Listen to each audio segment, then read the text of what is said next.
ಕ್ಷಣದ 25 ಸುದ್ದಿನ ಕ್ವಿಕ್ ಆಗಿ ನೋಡ್ಕೊಂಡು ಬರೋಣ ಬನ್ನಿ. ಜಿದ್ದಾಜಿದ್ದಿನ ಲೋಕಸಭಾ ಸಮರಕ್ಕೆ ಕಾಂಗ್ರೆಸ್ ತನ್ನ ಹುರಿಯಾಳುಗಳನ್ನ ಅಖಾಡಕ್ಕಿಳಿಸಿದೆ. ಅಳೆದು ತೂಗಿ 2ನೇ ಪಟ್ಟಿ ರಿಲೀಸ್ ಮಾಡಿದ್ದು 8 ಹೊಸ ಮುಖಗಳಿಗೆ ಅವಕಾಶ ನೀಡಿದೆ.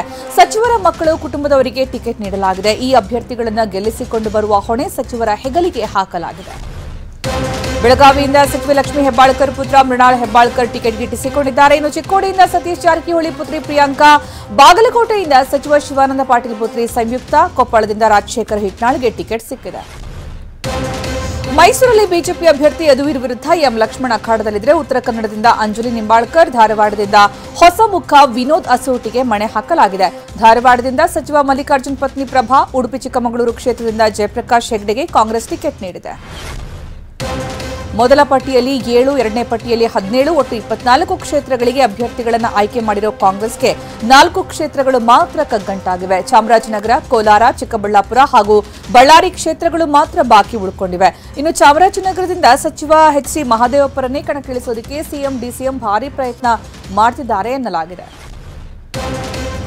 ಕೋಲಾರದಲ್ಲಿ ಸಚಿವ ಕೆಎಚ್ ಮುನಿಯಪ್ಪಾಳ್ಯ ಚಿಕ್ಕಪೇದಣ್ಣ ಪರ ಲಾಬಿ ಮಾಡ್ತಿದ್ದಾರೆ. ಆದರೆ ಎಲ್ ಹನುಮಂತಯ್ಯ ಪರ ಮಾಜಿ ಸಚಿವ ರಮೇಶ್ ಕುಮಾರ್ ಟವೆಲ್ ಹಾಕಿದ್ದಾರೆ. ಬಣ ಬಡಿದಾಟದಿಂದ ಕೋಲಾರ ಕ್ಷೇತ್ರವೂ ಕೂಡ ಪೆಂಡಿಂಗ್ನಲ್ಲಿದೆ. ಇನ್ನು ಚಿಕ್ಕಬಳ್ಳಾಪುರದಲ್ಲಿ ವೀರಪ್ಪ ಮೊಯ್ಲಿ ಟಿಕೆಟ್ ಸಿಗುವ ಭರವಸೆ ಇದೆ ಎಂದಿದ್ದಾರೆ. ಒಂದ್ ಕಡೆ ದಳ ಕಮಲ ದೋಸ್ತಿಗೆ ಒಳಗೊಳಗೆ ವಿರೋಧ ವ್ಯಕ್ತವಾಗ್ತಾ ಇದ್ರೆ ಇದೀಗ ಜೆಡಿಎಸ್ಗೆ ಹೊಸ ಶಾಕ್ ಎದುರಾಗಿದೆ. ಇಂದು ಜೆಡಿಎಸ್ ನಾಯಕರು ತೆನೆ ಇಳಿಸಿ ಕೈ ಹಿಡಿಯೋದಕ್ಕೆ ಮುಂದಾಗಿದ್ದಾರೆ. ಮರಿತಿಬ್ಬೇಗೌಡ, ಎಂ ಶ್ರೀನಿವಾಸ್, ಅಪ್ಪಾಜಿಗೌಡ ಇಂದು ಮಧ್ಯಾಹ್ನ 12 ಗಂಟೆಗೆ ಕಾಂಗ್ರೆಸ್ಗೆ ಅಧಿಕೃತವಾಗಿ ಸೇರ್ಪಡೆಯಾಗಲಿದ್ದಾರೆ. ಸಂಯುಕ್ತ ಪಾಟೀಲ್ಗೆ ಬಾಗಲಕೋಟೆ ಕ್ಷೇತ್ರದ ಕಾಂಗ್ರೆಸ್ ಟಿಕೆಟ್ ಸಿಕ್ಕಿದ್ದಕ್ಕೆ ಜಿಲ್ಲಾ ಕಾಂಗ್ರೆಸ್ನಲ್ಲಿ ಭಾರೀ ಕೋಲಾಹಲ ಎದ್ದಿದೆ. ವೀಣಾ ಕಾಶ್ಯಪ್ಪನವರ್ ಪರ ಸ್ಥಳೀಯ ಕೈ ಮುಖಂಡರು ಬ್ಯಾಟಿಂಗ್ ನಡೆಸಿದ್ದಾರೆ. ಬಂಡಾಯ ಅಭ್ಯರ್ಥಿಯಾಗಿ ಸ್ಪರ್ಧೆ ಮಾಡುವಂತೆ ಬೆಂಬಲಿಗರು ವೀಣಾಗೆ ಒತ್ತಾಯಿಸಿದ್ದಾರೆ. ಈ ಬಗ್ಗೆ ಮಾತನಾಡಿದ ಸಂಯುಕ್ತ ಪಾಟೀಲ್, ಪ್ರಜಾಪ್ರಭುತ್ವ ವ್ಯವಸ್ಥೆಯಲ್ಲಿ ಸ್ಪರ್ಧೆ ಸಹಜ. ಸೋಷಿಯಲ್ ಮೀಡಿಯಾ ಕ್ಯಾಂಪೇನ್ ಮಾಡುವವರು ಕೂಡ ನಮ್ಮ ಕಾರ್ಯಕರ್ತರೇ. ಎಲ್ಲಾ ಹಿರಿಯರು ಹಾಗೂ ಶಾಸಕರ ಸಹಕಾರದಿಂದಲೇ ನಾನು ಚುನಾವಣೆ ಮಾಡ್ತೀನಿ ಎಂದಿದ್ದಾರೆ. ಬಿಜೆಪಿ ಸಂಸದೆ ಶೋಭಾ ಕರಂದ್ಲಾಜೆ ಬಳಿಕ ಮಾಜಿ ಸಚಿವ ಸಿಟಿ ರವಿ ಚುನಾವಣಾ ನೀತಿ ಸಂಹಿತೆ ಉಲ್ಲಂಘಿಸಿರುವ ಆರೋಪ ಕೇಳಿಬಂದಿದೆ.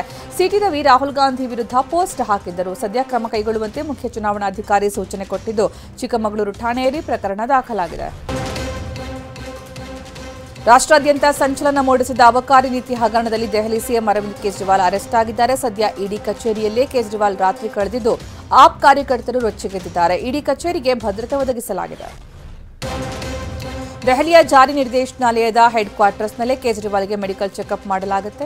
ಕಿಟ್ಗಳ ಸಮೇತ ವೈದ್ಯರ ತಂಡ ಅಲ್ಲೇ ಇದ್ದು ಇಂದು ಕೂಡ ಮತ್ತೊಮ್ಮೆ ವೈದ್ಯಕೀಯ ತಪಾಸಣೆ ನಡೆಯಲಿದೆ.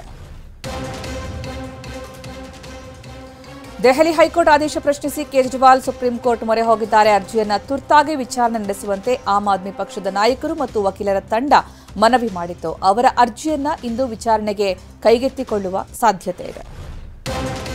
ಈ ಹಿಂದೆ ಸಿಎಂ ಆಗಿದ್ದವರು ಬಂಧನಕ್ಕೊಳಗಾಗುವ ವೇಳೆ ತಮ್ಮ ಸ್ಥಾನಕ್ಕೆ ರಾಜೀನಾಮೆ ನೀಡಿದ್ದಾರೆ. ಬಂಧನವಾಗೋಕೆ ಮುಂಚೆ ಜಾರ್ಖಂಡ್ ಸಿಎಂ ಸೊರೇನ್ ರಾಜೀನಾಮೆ ನೀಡಿದ್ರು. ಮೇವು ಹಗರಣ ಕೇಸ್ನಲ್ಲಿ ಲಾಲು ಪ್ರಸಾದ್ ಯಾದವ್ ಕೂಡ ರಾಜೀನಾಮೆ ಸಲ್ಲಿಸಿದ್ರು. ಕರ್ನಾಟಕದಲ್ಲಿ ಬಿಎಸ್ ಯಡಿಯೂರಪ್ಪ ಕೂಡ ರಾಜೀನಾಮೆ ನೀಡಿದ್ರು. ಆದರೆ ಇಡಿಯಿಂದ ಅರೆಸ್ಟ್ ಆಗಿರುವ ಅರವಿಂದ್ ಕೇಜ್ರಿವಾಲ್ ಸಿಎಂ ಸ್ಥಾನಕ್ಕೆ ರಾಜೀನಾಮೆ ನೀಡಿಲ್ಲ. ದೆಹಲಿ ಮದ್ಯ ನೀತಿ ಹಗರಣ ವಿಚಾರವಾಗಿ ದೆಹಲಿ ಸಿಎಂ ಕೇಜ್ರಿವಾಲ್ರನ್ನ ಬಂಧಿಸಿದ್ದಕ್ಕೆ ರಾಹುಲ್ ಗಾಂಧಿ ರೋಷಾವೇಶದ ಟ್ವೀಟ್ ಮಾಡಿದ್ದಾರೆ. ಹೆದರಿದ ಸರ್ವಾಧಿಕಾರಿ ಸತ್ತ ಪ್ರಜಾಪ್ರಭುತ್ವವನ್ನು ರಚಿಸೋದಕ್ಕೆ ಬಯಸುತ್ತಾನೆ. ಈಗ ಒಬ್ಬ ಚುನಾಯಿತ ಮುಖ್ಯಮಂತ್ರಿ ಬಂಧನವೂ ಆಗಿ ಹೋಗಿದೆ. ಆದರೆ ಇಂಡಿಯಾ ಇದಕ್ಕೆ ತಕ್ಕ ಉತ್ತರವನ್ನು ನೀಡಲಿದೆ ಅಂತ ರಾಹುಲ್ ಗಾಂಧಿ ಕಿಡಿಕಾರಿದ್ದಾರೆ.